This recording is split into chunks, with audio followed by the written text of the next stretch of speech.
6. Vamos fazer a leitura a partir do versículo 6. Romanos capítulo 6, leitura a partir do versículo 6.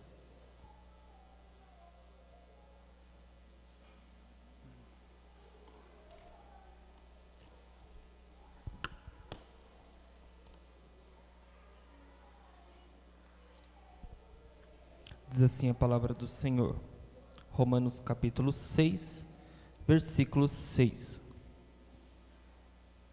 Pois sabemos isto, que o nosso velho homem foi com ele crucificado, para que o corpo do pecado seja desfeito, a fim de que não sirvamos mais o pecado, porque aquele que está morto está justificado para o pecado. Ora, se já morremos com Cristo, cremos também com ele viveremos, pois sabemos que, havendo Cristo ressurgido dentre os mortos, já não morre.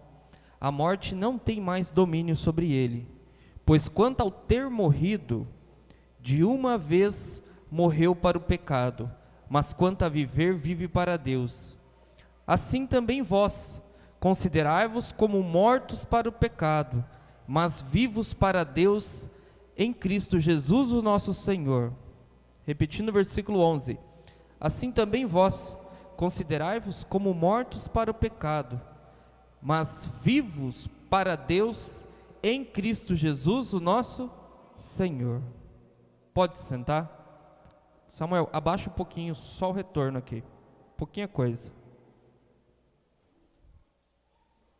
Som. Aí. Aperta lá. Tá bom? Bom, graças a Deus o Senhor tem nos concedido mais uma oportunidade de todos nós estarmos aqui, e isso para nós é a coisa mais importante. Dos irmãos que aqui estão, quantos aqui se consideram servos de Deus? Servos de Deus. Quem aqui é servo de Deus? Bom, pois é, porque hoje nós vamos falar exatamente desse tema, e eu coloquei aqui um tema para essa mensagem, que é: a vida do servo é servir. A vida do servo é servir. Eu não sei o que você acha desse tema, mas é um tema fundamental e diz respeito à forma como nós nos relacionamos com Deus em Cristo Jesus. Mostra as nossas responsabilidades que temos a partir do momento que nós aceitamos a fé, a partir do momento em que nós nos convertemos em Cristo Jesus. Da vida que nós estávamos vivendo, uma vida de pecados, errantes, nesse sistema de sociedade corrompido que está ao nosso redor, deles nós fomos retirados da condição de escravidão do pecado que nós estávamos, sendo lançados de um lado para o outro, atendendo a todos os nossos desejos e concupiscências carnais, aos desejos do nosso coração, seguindo o que Paulo chama de curso do mundo, e fazendo a vontade do diabo, fazendo a vontade da nossa carne. Quando nós morremos com Cristo, é como se nós não existimos mais para esse mundo de pecados, para essa vida de pecados. E Cristo Jesus, Ele nos deu uma nova vida, uma vida livre de todos os males que nos aprisionava, de todos os males que condicionavam a nossa vida à perdição e às desgraças dos quais nós estávamos sujeitos como consequência dos nossos pecados. Essa antiga vida se foi, Quanto ao velho homem, ele morreu. E o novo homem ressurgiu, gerado segundo a verdade de Deus, gerado segundo a justiça, gerado segundo a graça, que só encontra-se na pessoa de Jesus Cristo, para uma vida nova, uma vida totalmente nova, nova em todos os aspectos que envolvem a minha e a sua existência. A partir do momento que nós aceitamos a Cristo, nós estávamos diante do novo. O novo que é incomparável a tudo que já vivemos no passado. O novo que nos levará e nos guiará para um futuro promissor, de muita paz e de muita alegria. E com a nossa tomada de decisão, de optar em aceitar a graça divina que nos é concedida por meio de Cristo Jesus, todos nós fomos colocados debaixo de uma nova condição, debaixo de um novo estado. E se antes nós pertencíamos ao pecado, porque fazíamos a vontade do pecado, hoje nós pertencemos a Deus. Nós somos de Deus. Nós somos propriedade de Deus. Existimos segundo a vontade de Deus. Fomos gerados pelo poder que há em Cristo Jesus na sua morte. Somos totalmente de Deus. E daí, nós estamos num mundo e num momento da história em que algumas significações que são próprias do contexto cristão vêm se perdendo.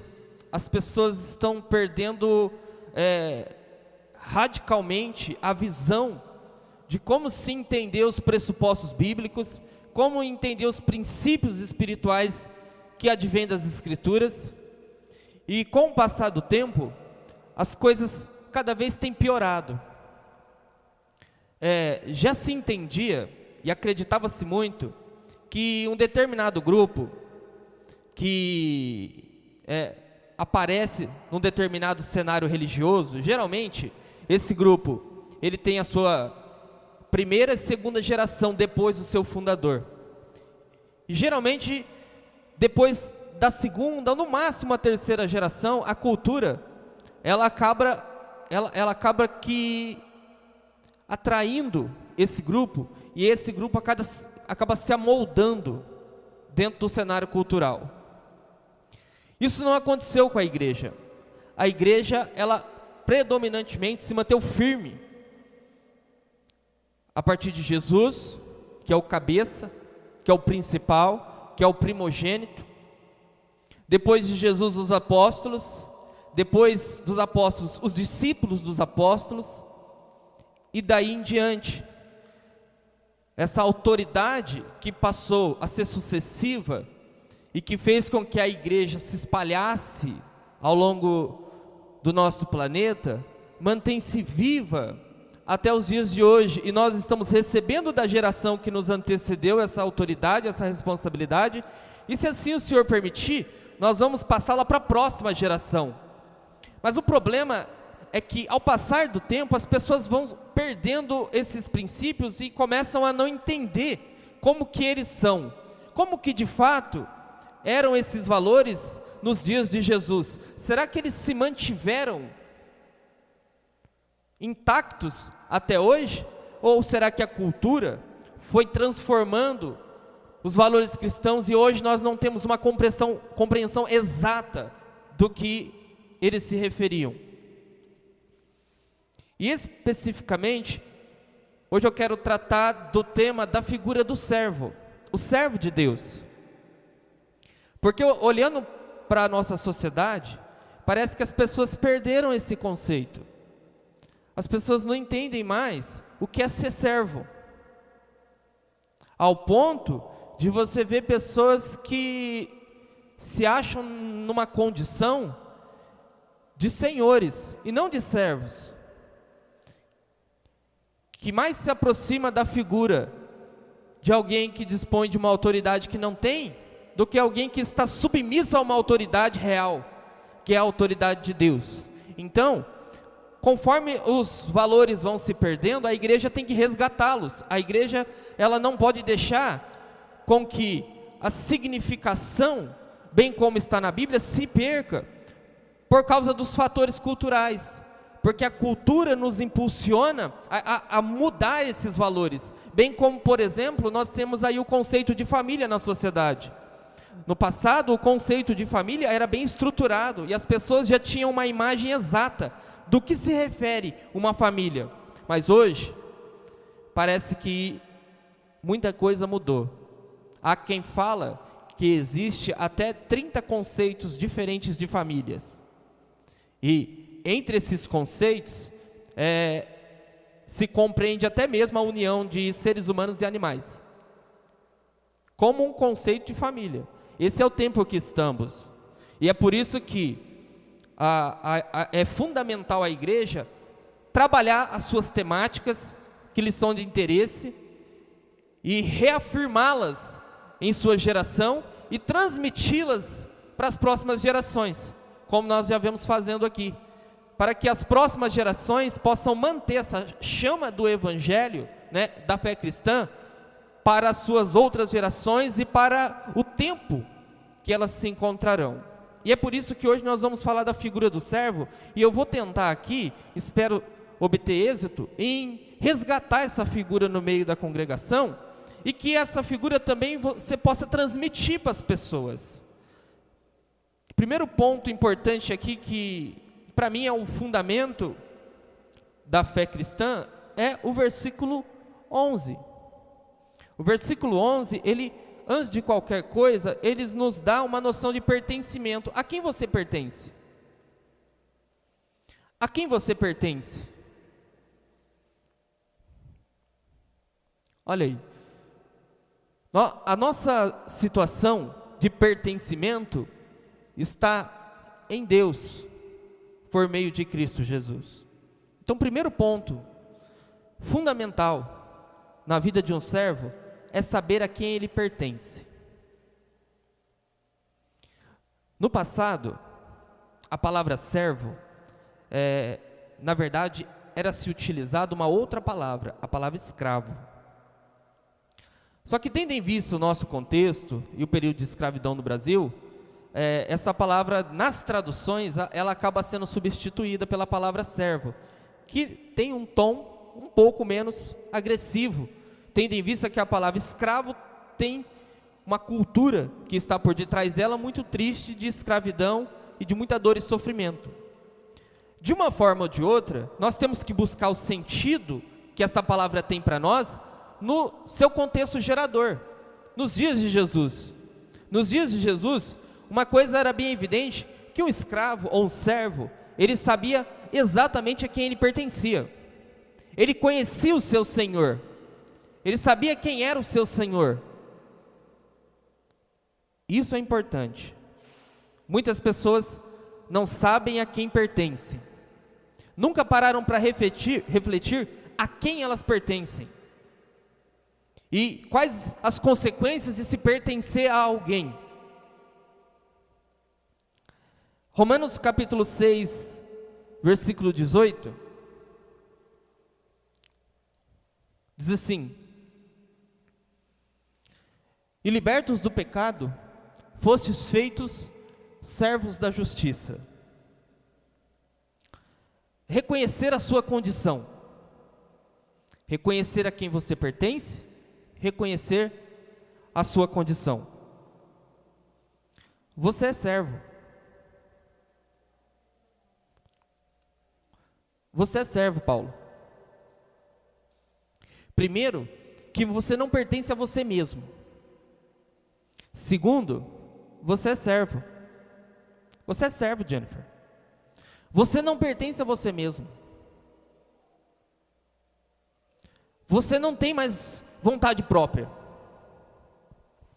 Você estava escravo do pecado. E o novo Senhor te comprou.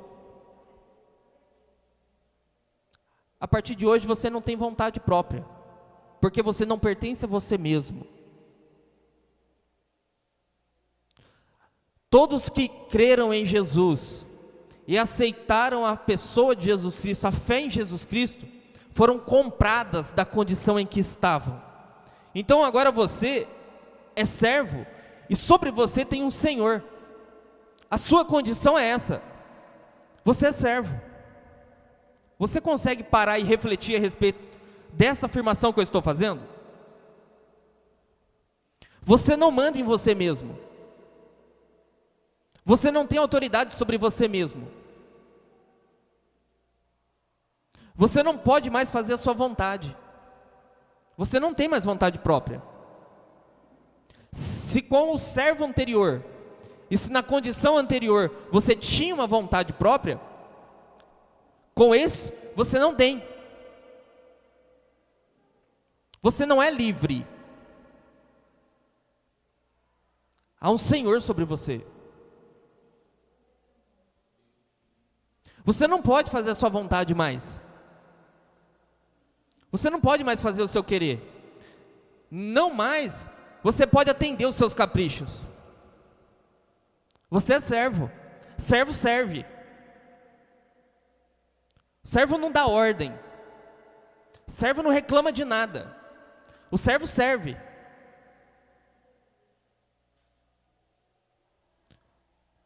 A única opção é servir. A única opção é se submeter a esse Senhor. A única opção é ser submissa a todas as vontades e todos os desejos desse Senhor, porque você é servo. Você não é senhor de você mesmo. Você não pode fazer o que você quer. Você não pode sair tomando suas próprias decisões sem antes consultar o seu Senhor. Em outras palavras, abaixe a bandeira de independência, porque sobre você há um Senhor. E da condição de escravo, ninguém sai nesse mundo. Ou você está numa situação de escravidão do pecado, ou você está numa situação de escravidão ou servidão a Deus. Não é uma coisa nova, não é uma doutrina nova. Ao longo da história, o apóstolo Paulo ele se reconhecia a si mesmo como servo de Deus, um homem que não tinha suas próprias vontades nem seus desejos. Pedro foi reconhecido como um servo de Deus.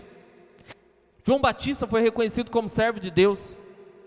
Os profetas foram reconhecidos como servo de Deus.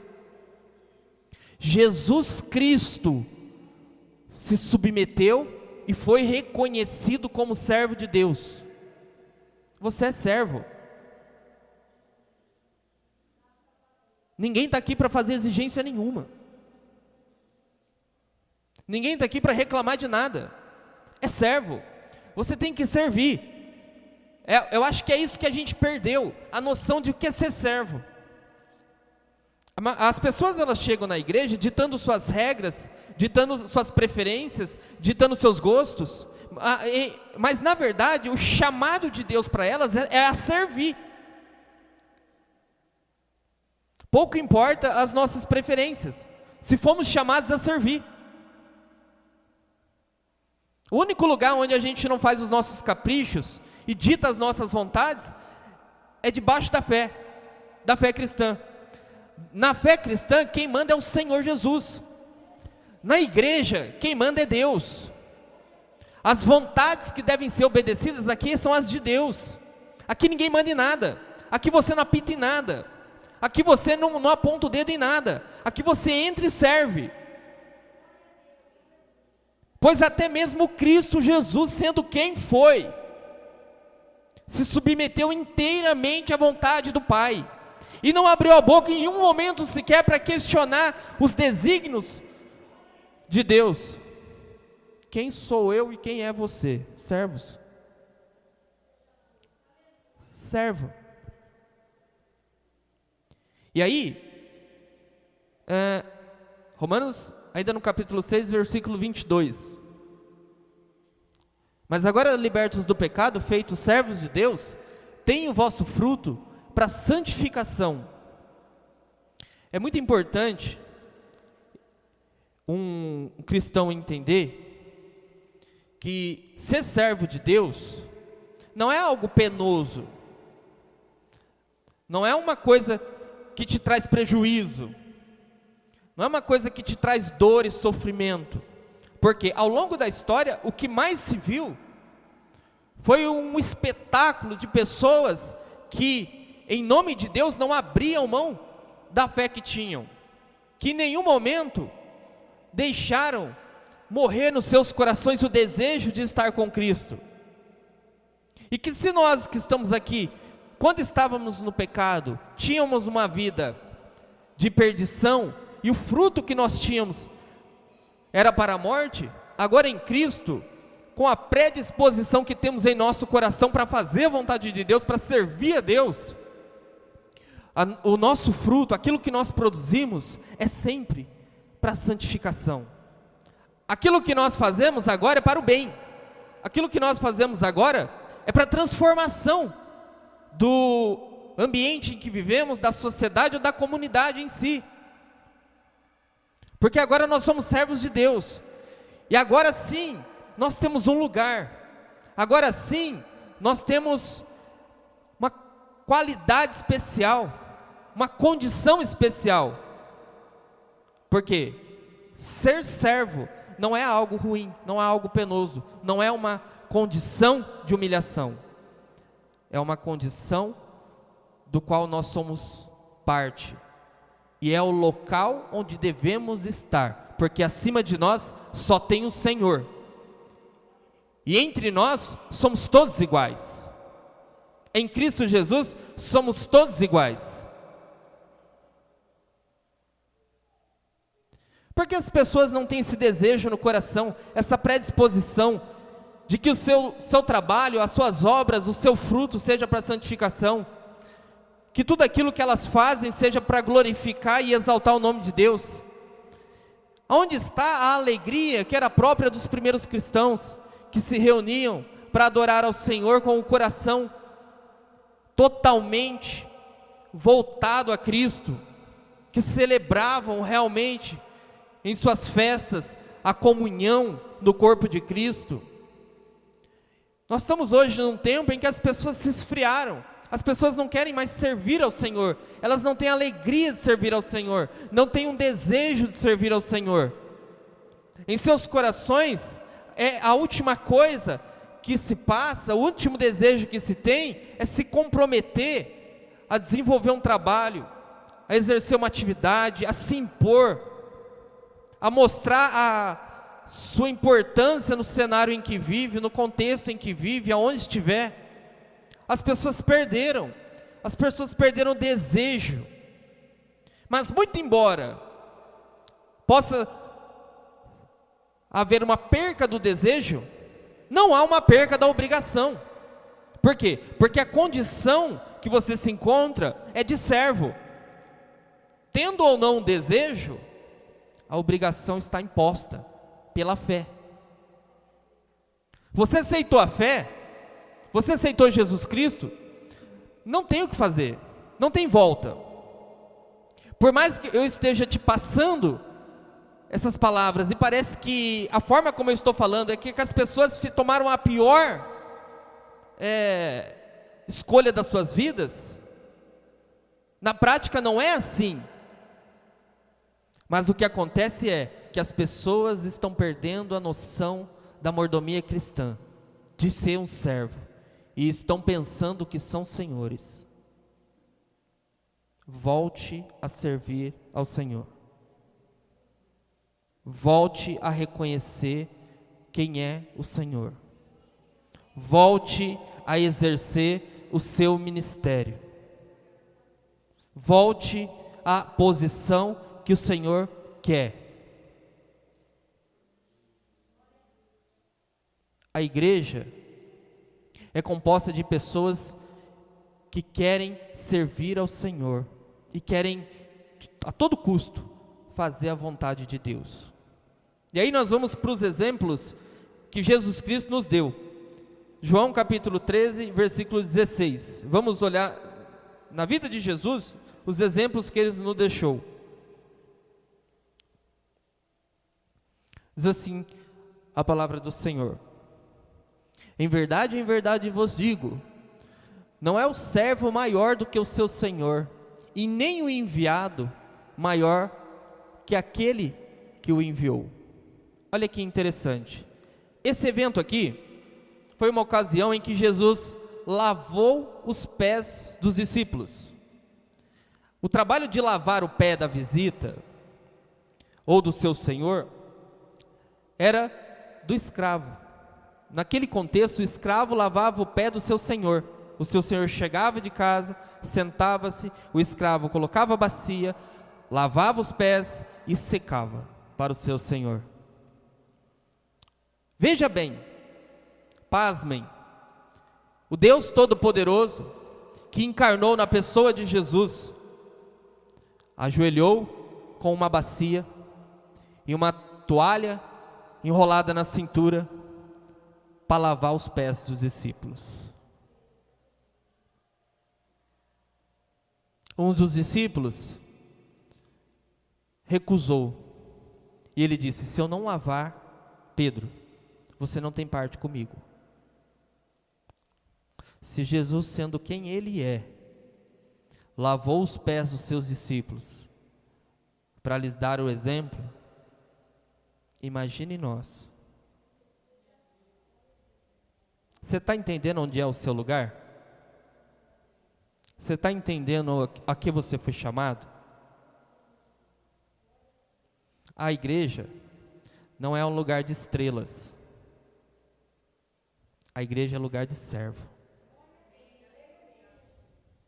A estrela que quer brilhar compete com a glória do Deus Todo-Poderoso. Vai ser apagada.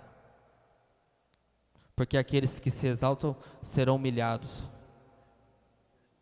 Deus não chamou nem sequer pessoas talentosas na visão de Paulo. Deus capacita pessoas. Aqui ninguém impressiona a Deus, irmão. Nenhum de nós. E aí eu posso falar no contexto geral da fé cristã. Ninguém impressiona a Deus. As pessoas não foram chamadas para impressionar a Deus. As pessoas foram chamadas para servi-lo. Nós temos que servir a Deus com todas as nossas forças, de todo o nosso coração. Nós temos que nos dedicar integralmente a fazer a vontade de Deus aonde nós estivermos. Nós temos que dar o nosso melhor para Deus. Nós temos que fazer tudo que estiver ao nosso alcance para poder engrandecer o nome de Deus, para que as pessoas olhem e vejam realmente a nossa ligação com Deus. Agora, estrelas, estamos no tempo das estrelas, estamos no tempo dos famosos cristãos, estamos no tempo das celebridades, nós estamos no tempo dos likes, dos pelo amor de Deus, eu preciso de seguidores, se inscreva no meu canal. Malditos, porque por culpa deles a fé cristã a visão da fé cristã está sendo embotada, e as pessoas perderam o foco, até mesmo a igreja perde o foco. Malditos sejam todos eles, abomináveis diante de Deus, porque querem a glória que pertence ao Senhor. Nenhum esteve na cruz, somente um esteve na cruz. E em relação a esse, quem se submete à vontade desse homem que esteve na cruz? Esse homem, ele mesmo disse: vós me chamais Senhor e Mestre, e dizes bem, porque eu sou.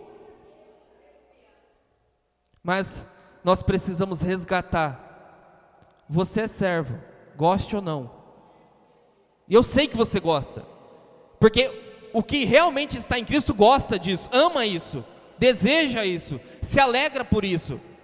Você poder acordar de manhã e sair para trabalhar, olhar para esse mundo, essa infinidade, essa coisa tão gigante diante de nós, e ver que você tem um papel importantíssimo, e que esse papel é de servir ao Senhor. Isso é a coisa mais maravilhosa que existe, é espetacular, porque isso é uma condição que o próprio Deus te colocou. Deus te escolheu como servo. Isso é fundamental. Deus te escolheu para ser um servo, porque a igreja já tem Senhor. A igreja já tem Senhor. O presbítero não morreu na cruz, nem o pastor, nem os 12 apóstolos. Cristo morreu na cruz. Todos nós somos servos. Mateus 20, 28 diz assim: tal como o Filho do Homem não veio para ser servido, mas para servir e dar a sua vida em favor de muitos. Palavras do próprio Jesus. Eu não vim para ser servido, eu vim para servir. Você consegue imaginar o próprio Deus fazendo uma afirmação como essa? Você consegue imaginar o próprio Deus fazendo uma afirmação? Eu não vim para servir, não vou precisar de um monte de gente me servindo, eu vim para servir vocês. Olha a postura de Jesus. Dá até vergonha de pedir um copo de água para alguém.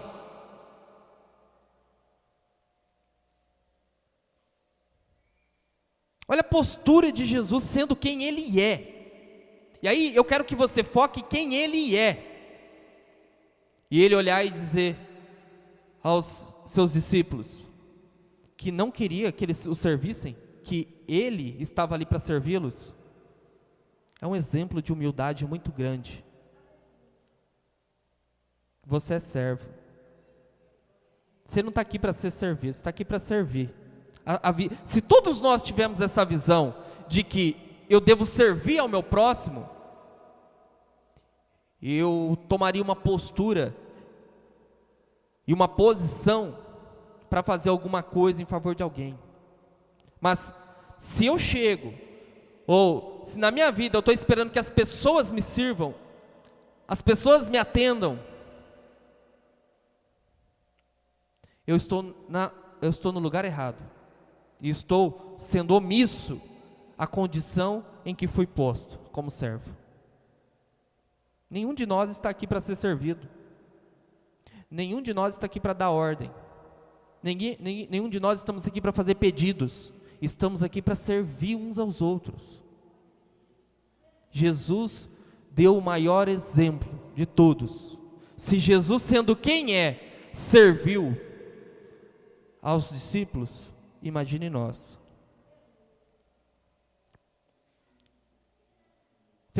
Filipenses, capítulo 2, versículo 7. Terceiro exemplo. E aí, o apóstolo Paulo está falando na carta a respeito de humildade. E ele dá o exemplo de Jesus como o supremo exemplo de humildade.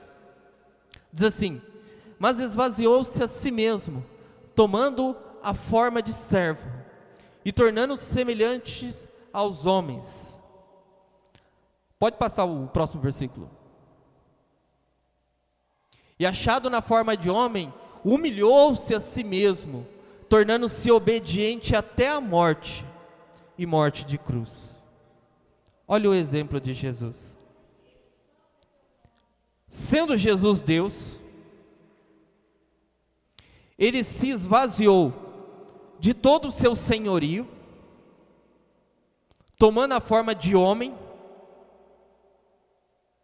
e achado na forma de homem, foi obediente até a morte. E aí o apóstolo Paulo adjetiva essa morte, e morte de cruz. Obediência até a morte. É isso que um servo tem que oferecer a Deus. Enquanto muitas pessoas estão querendo ser reconhecidas, Jesus Cristo está exigindo delas obediência até a morte. Enquanto nós estamos vendo um monte de estrelas, Jesus está pedindo obediência até a morte. Jesus está te pedindo obediência até a morte. Obediência até o último dia da tua vida, e obediência ainda que te custe a morte. Por quê? Porque Jesus, como servo, foi obediente. e a sua obediência lhe conduziu a uma morte, e uma morte de cruz. Você já parou até que ponto eu devo obedecer a Deus? Está aí, até a morte. Até a morte. Aí é o limite, a morte é o limite para todos nós. E a partir daí, nós temos então o exemplo de os fundamentos para servir, o exemplo de Jesus, e por último, nós temos então todas as noções que se tem a partir desses textos. Eu queria citar uma frase de um escritor e pastor batista chamado Rick Warren, e ele diz o seguinte: servir não é uma opção. Foi ele que escreveu o livro Uma Vida com Propósitos, e dentro do seu livro ele tem um ponto que ele trata sobre servir a Deus, e ele já começa dizendo: servir não é uma opção, é uma obrigação. Não é algo opcional. Entendeu, Claudete? Não é uma coisa que você pode dizer que quer ou não quer, você é obrigada. Por quê? Por causa da condição de servo. Porque Cristo te comprou. Agora, eu quero estar isento de todas as responsabilidades como um servo. Abandona a fé.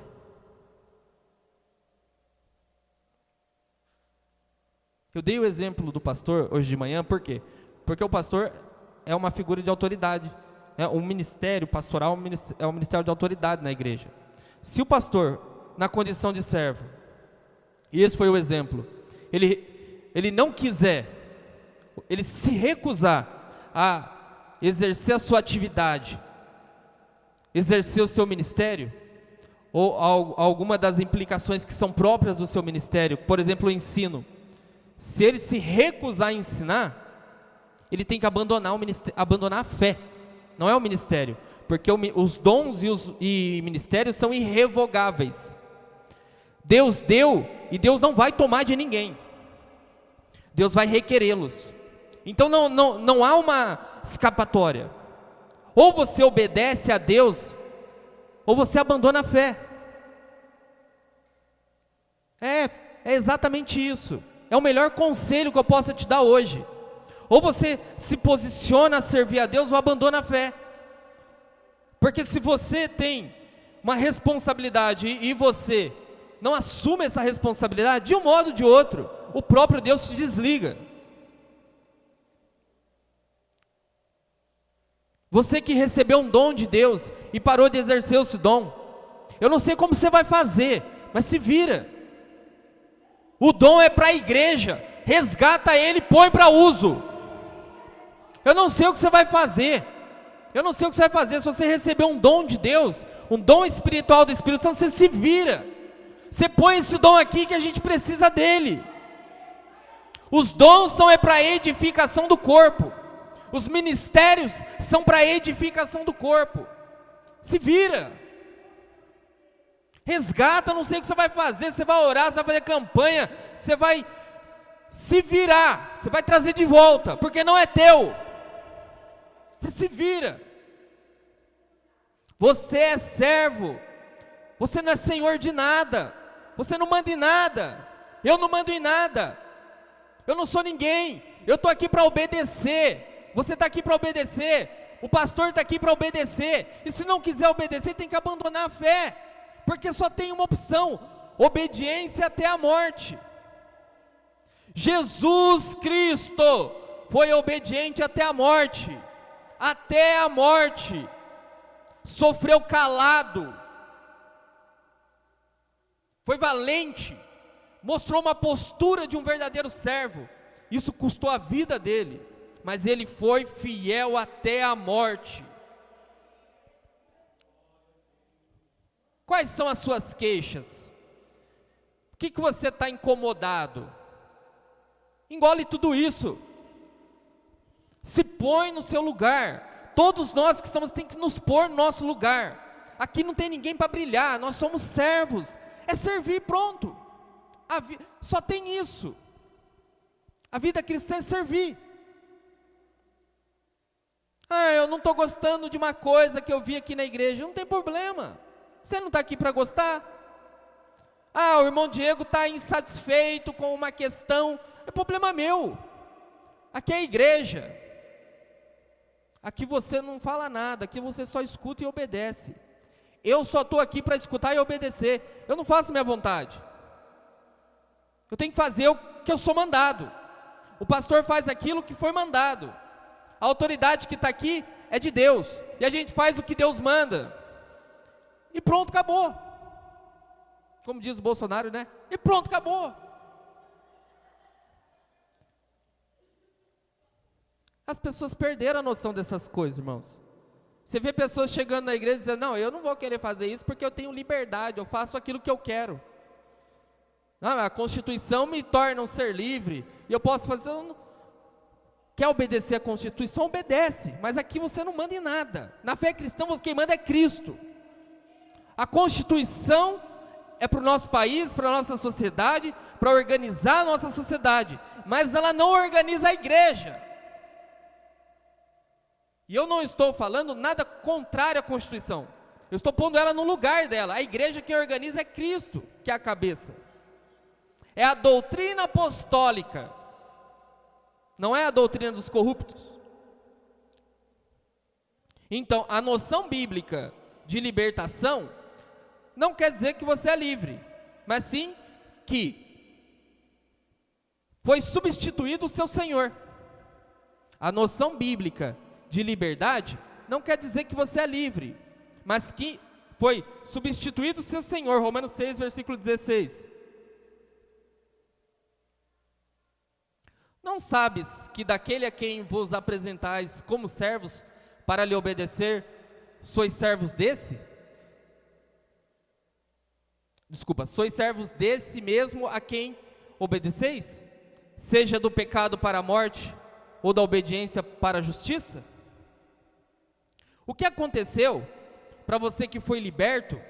Eu tenho uma coisa para te contar. Você foi liberto do antigo Senhor, mas agora você está escravo do outro Senhor. E qualquer cristão no primeiro século entenderia isso como a melhor coisa do mundo.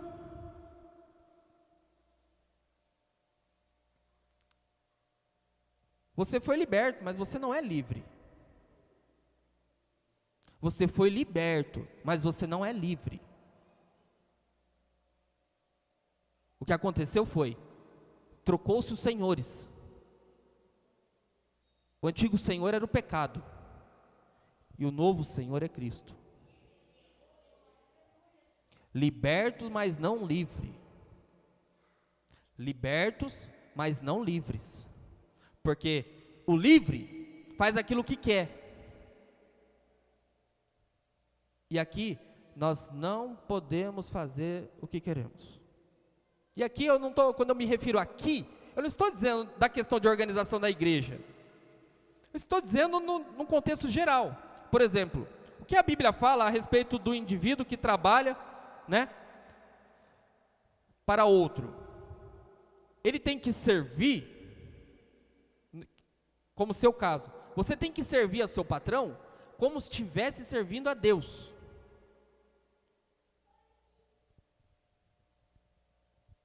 Mas eu não quero fazer isso. Abandona a fé, filho.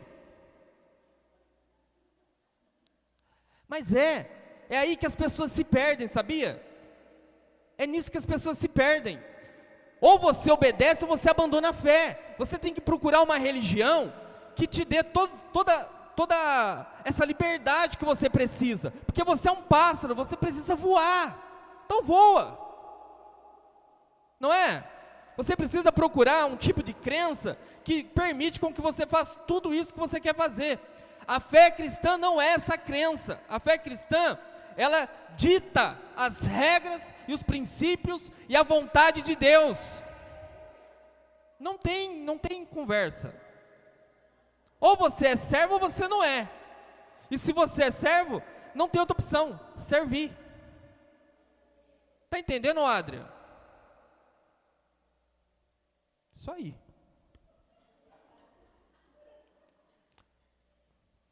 O servo, quando serve, cumpre seu chamado. Lucas capítulo 17, versículo 10. Assim também vós, quando fizerdes tudo o que vos for mandado, dizei: somos servos inúteis, fizemos somente o que deveríamos fazer.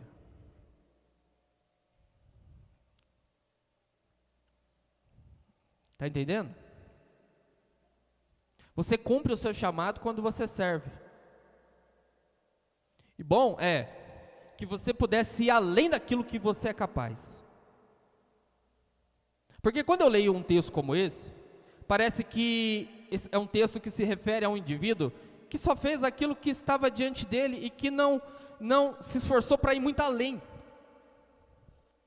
Então, em relação àquilo que ele fez, mas ele bem que poderia ir muito além. E nós somos chamados para isso. Você foi chamado para ir muito além. Você foi chamado para ir muito além. Só que como servo. Calma aí. Só que como servo, Ju. Você foi chamado para ir muito mais longe. Mas calma aí. Calma, estrela. É como servo. Servo. É o que está proposto para nós. O servo deve obrigatoriamente servir e obedecer à autoridade que está sobre ele. Hebreus capítulo 13, versículo 17. Obedecei a vossos guias. Olha lá o que diz, olha o verbo, obedecei a vossos guias, sendo-lhes submissos, porque velam por vossas almas como quem há de prestar conta delas, para que o façam com alegria e não gemendo, porque isso não vos será útil. Obediência às autoridades eclesiásticas. Você como servo, você tem que obedecer ao seu guia, seu líder, a seu pastor. No passado, eu desrespeitei muito meus pastores, meus guias.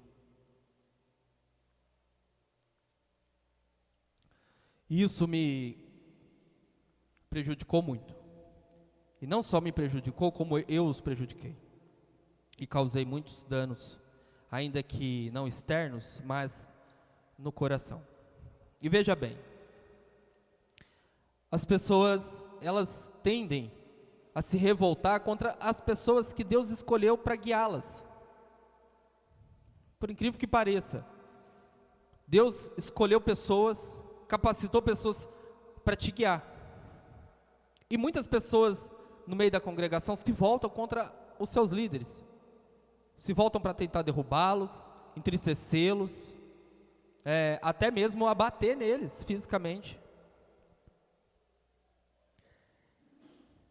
O servo de Cristo, não existe isso. O servo de Cristo não. É obediência. Obediência às autoridades, aos seus guias. Obediência total. Porque eles cuidam de vocês.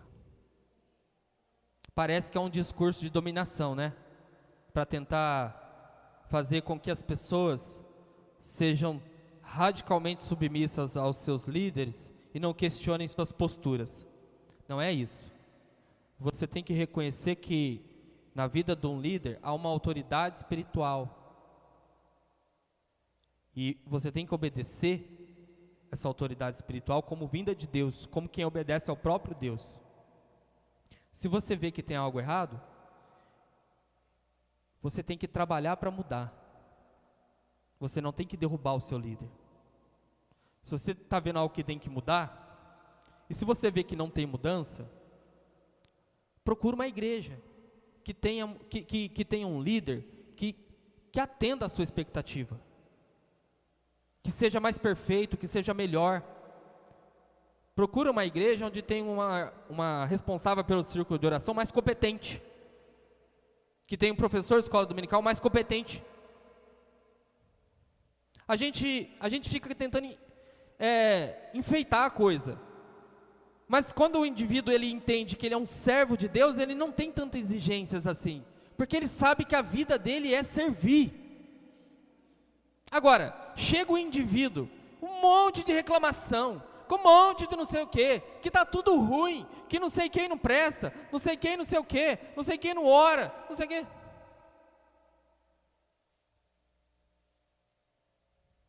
Nós não somos ninguém, nós somos servos. Parece que a gente precisa falar uma coisa que todo mundo já sabe, mas as pessoas perdem isso. As pessoas perdem isso. O servo é obrigado a pregar o evangelho e não tem o direito de negá-lo a quem quer que seja.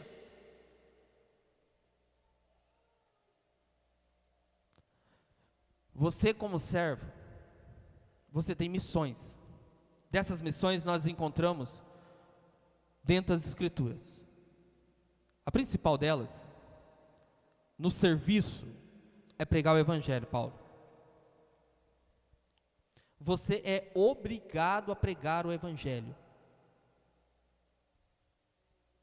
Entendeu, Roberto? Você é obrigado a pregar o evangelho. Ah, mas eu não vou pregar o evangelho. Então abandona a fé. Porque isso não é opcional. Isso não é uma coisa que você pode dizer, quero ou não quero, faço ou não faço, vou ou não vou. Hoje não. Diante de uma oportunidade, você é obrigado a pregar o evangelho. E você não tem direito de negar a ninguém o evangelho. É uma obrigação. O apóstolo Paulo via como uma obrigação que lhe era imposta, pregar o evangelho. Muitas pessoas pararam de falar do evangelho. Essa é uma grande realidade. A igreja se esfriou muito na sua capacidade de comunicar o evangelho às pessoas. Não só dar um bom exemplo, mas chamá-las e conversar a respeito da vida de Jesus e dos propósitos de Jesus. Isso é uma omissão muito grande da nossa parte. Isso é uma falta de responsabilidade. Um indivíduo que não prega o evangelho a outro é um irresponsável, é um servo mau e inútil, porque ele não é capaz de fazer só aquilo que ele é para fazer. Você não tem direito de negar uma coisa que não é tua. Nenhum de nós temos direito. Eu não tenho direito de encontrar com uma pessoa e diante de uma oportunidade não pregar a ela o evangelho. Eu não tenho direito de fazer isso. Eu estou condenando aquela pessoa. Aquela pessoa não vai ser reconciliada com Cristo senão pelo evangelho. É o único caminho de reconciliação entre Deus e o homem, é o evangelho. Se eu não pregar, não há reconciliação. E aí o ministério da igreja é pregar o evangelho. Você não pode negar o evangelho, em hipótese alguma. A referência é Marcos capítulo 16, versículo 15. E disse-lhes: ide por todo mundo, pregar o evangelho a toda criatura. Sabe quem falou isso aqui? Sabe quem falou isso aqui? Foi o mesmo que morreu na cruz. Último texto. O servo que é fiel terá uma recompensa para com Deus. Mateus 25, capítulo 15. A um dei 5 talentos, e a outro 2, e a outro 1. Não era esse texto não. Eu acho que era outro texto. Bom, Mateus capítulo 25, versículo 15. Vou achar para vocês aqui.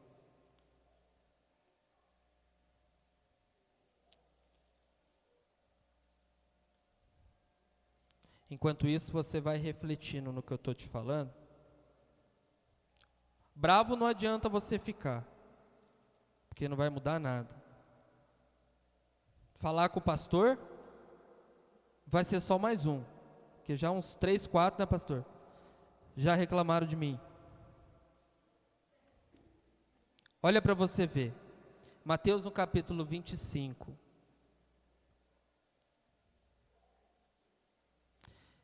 versículo 29, pois a qualquer que tiver será dado, e terá em abundância, ao que não tiver, até o que lhe tem será tirado. Lançai fora o servo inútil nas trevas, e ali haverá choro e ranger de dentes.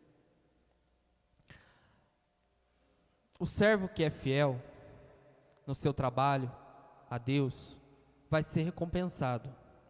Hein, Luane? Vai ser recompensado. Daquilo que ele tem, Deus vai multiplicar. Do seu trabalho, do seu esforço, Deus vai prover.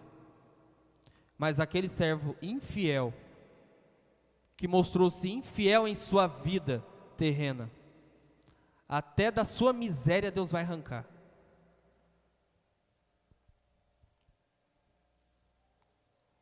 Até da sua miséria. É por isso que hoje a melhor opção é servir. A melhor opção é servir ao Senhor. A melhor opção é se submeter à vontade do Senhor e fazer isso com alegria. A nossa irmã Natália leu aqui: servir ao Senhor com e apresentar-vos a Ele com cântico. Esse é o nosso chamado no reino de Deus. Amém? Então, neste momento, vamos fazer uma oração sentado. Vou passar ainda para o pastor. Eu quero fazer uma oração, e nessa oração você pode falar com Deus a respeito da sua vida. Exatamente. Eu não sei como você se comporta diante de Deus.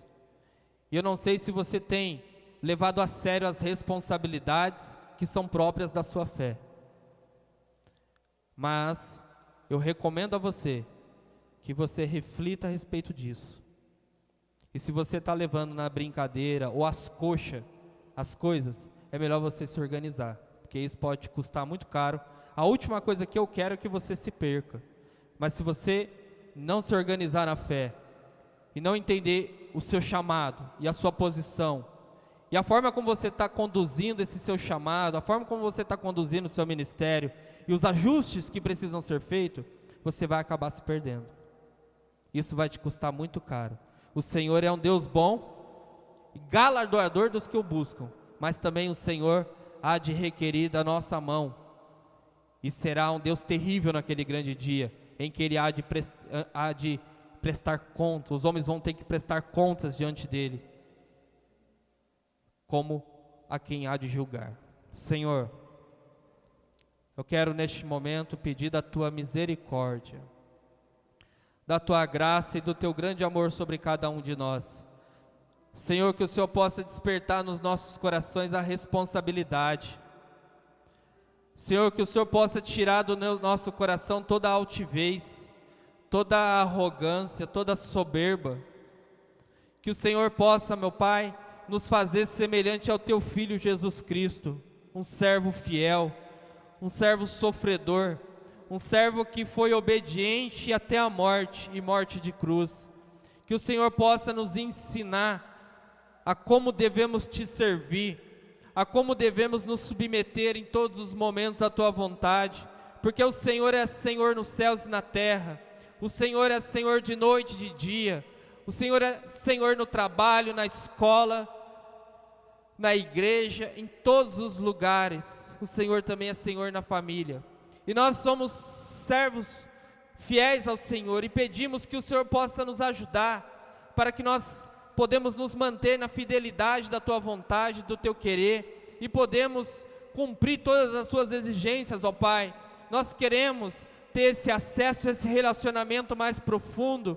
O Senhor, meu Pai, nos considera como filhos amados, mas ao mesmo tempo nós sabemos das nossas responsabilidades, e conforme a figura de um servo, Senhor, nós queremos nos apresentar a Ti, nos humilhando, reconhecendo a Tua glória, reconhecendo o Seu poder, o Seu domínio, o Seu senhorio nesse lugar, meu Pai. Nós queremos que o Senhor faça a Tua vontade aqui nesta obra, o Senhor faça o Teu querer, o Senhor, meu Pai, possa fazer com que a Tua vontade venha valer neste lugar, e sempre, sempre nós, meu Pai, estejamos diante de Ti, com o coração aberto, com o coração voltado ao Senhor, meu Pai, que as nossas críticas venham, meu Pai, desaparecer, que os nossos questionamentos, que os nossos problemas, meu Pai, em relação à Sua vontade venham desaparecer, e nós entendamos, meu Pai, de uma vez por todas, que nós somos Seus servos, e o Senhor é o nosso Deus e o nosso Senhor. É o que nós Te pedimos e Te agradecemos, meu Deus. Obrigado, Jesus. Amém.